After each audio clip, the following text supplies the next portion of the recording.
The cemetery was silent that morning, except for the sound of boots marching in formation and the muffled sobs of grieving families. Rows of soldiers in crisp uniforms stood tall, their medals gleaming in the pale sunlight. It was the funeral of General Marcus Hale, a man decorated with honors, respected across the nation, and loved by those who had served under him. But as the procession began, with dignitaries, officers, and family members arriving, a figure slowly approached the gates. He was an old man, stooped with age, wearing a worn-out coat and scuffed shoes.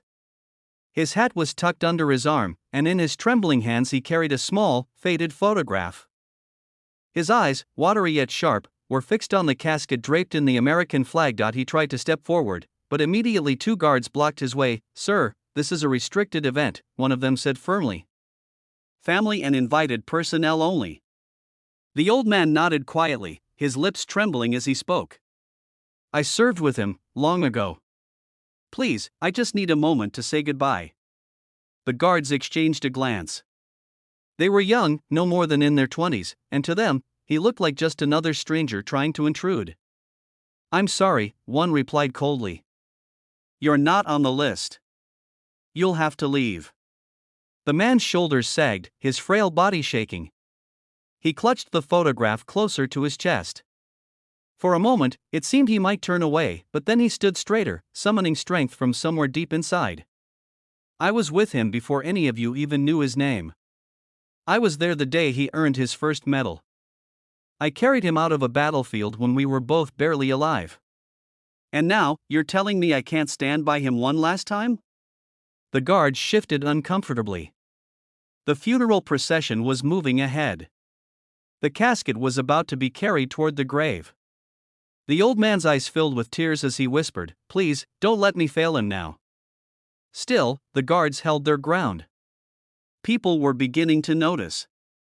A few family members looked back curiously, while other officers frowned, wondering what the commotion was about, and then it happened. A commanding voice cut through the air. "Stop!" The entire procession froze. Soldiers halted mid-step. The bugler lowered his trumpet. Even the horses pulling the ceremonial caisson stopped as if obeying the authority in that single word. Every head turned as a tall man in full uniform walked forward. For stars glimmered on his shoulders, the insignia of one of the highest-ranking generals in the United States Army. General Nathaniel Ross, a man who rarely raised his voice, now strode with authority toward the gates. "Who is this man?" he demanded, his gaze sweeping over the guards. The old veteran straightened, clutching his photo with trembling hands. "My name is Samuel Cole, sir. I fought alongside Marcus Hale in Vietnam. We were brothers in arms.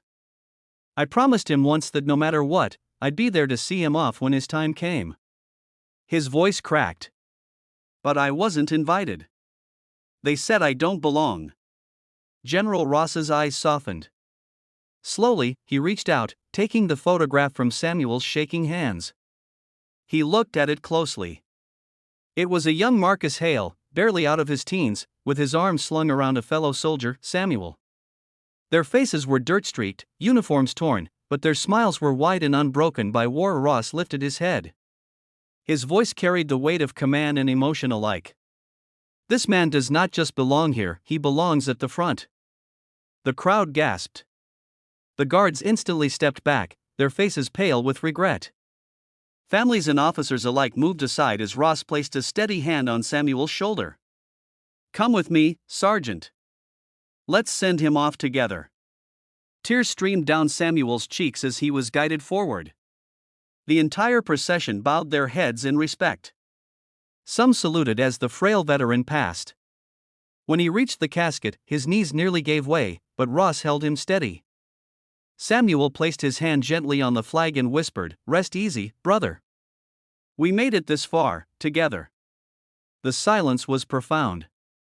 Even the youngest soldiers who had never seen combat felt the weight of sacrifice and loyalty in that moment. Later, when the rifles fired their salute and the bugle played taps, Samuel stood beside the family, his head held high. And when the folded flag was handed over, the widow of General Hale turned to Samuel and placed her hand over his. "He spoke of you often," she whispered. "You were his hero." Samuel's frail frame shook with emotion. For years he had carried the burden of being forgotten, left out of ceremonies, overlooked by younger generations who only read about wars in history books. But now, standing there with the highest general in the army honoring him, he felt whole again. When the service ended, General Ross addressed the crowd. Let this day remind us all: brotherhood in arms is not defined by rank, medals, or invitations. It is defined by sacrifice, loyalty, and love for one another. Men like Sergeant Samuel Cole are living testaments to what it means to serve.